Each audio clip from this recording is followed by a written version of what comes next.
We are, in truth, leading the world into a new and dynamic era of spaceflight.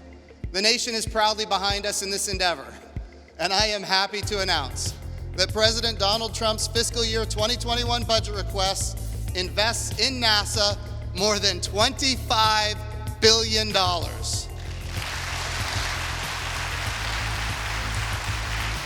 That's a 12% increase, and it includes $3.3 billion for a human landing system.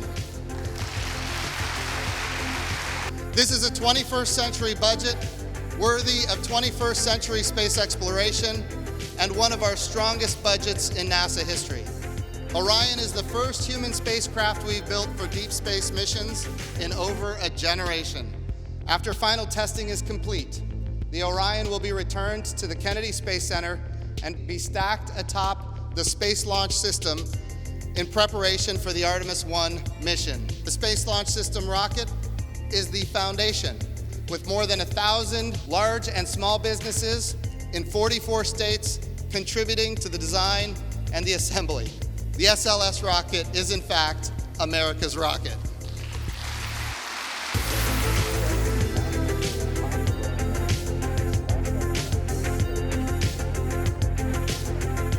This budget includes more than $1.5 billion for exploration technology in support of the Artemis program.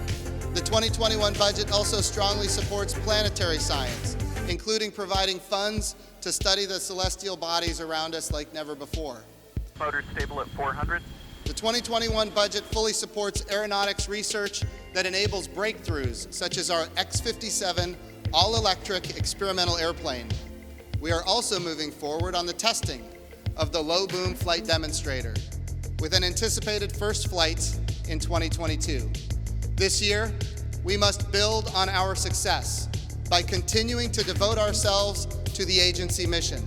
And the science and technology we are working on right now will prepare us in this new exploration to take humanity's next giant leap to Mars.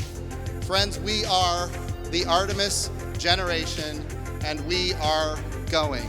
Thank you so much.